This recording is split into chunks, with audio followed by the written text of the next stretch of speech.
We now present The Adventures of Marco Polo.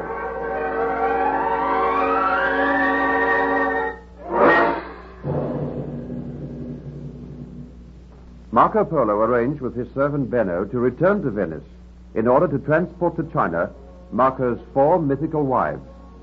Benno eventually understood Marco Polo's ruse, and he fell in with the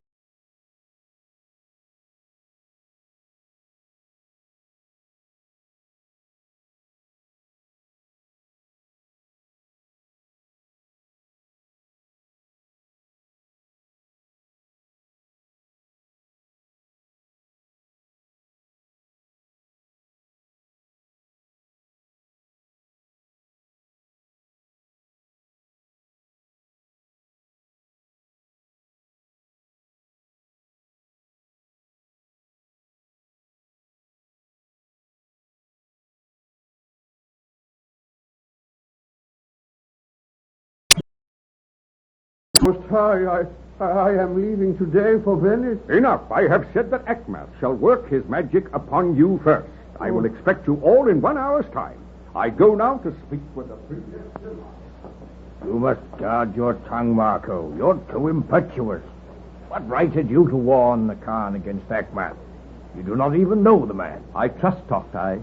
He gave me the warning about Ekmath. We must place a guard in our tongues, Marco. It's obvious that Ekmath has the Khan's confidence. And mayhap he was not concerned in this rebellion. I shall judge the man for myself when we meet him in 1 hour's time. But what is to happen to me in 1 hour's time? Oh, this magician is to practice his magic on me. I am a good Christian. I do not believe in magic. Courage, Benno. No harm will come to you. Think of the tales you will be able to tell in Venice. As we ought to go to the great audience chamber in an hour's time to make our obeisance before the Khan and his magicians, I think we should dress ourselves in fine raiment for the occasion. When am I to leave for Venice? After our audience with the great Khan, we will speed you on your way to Venice, Benno. Oh, I am a person of much importance.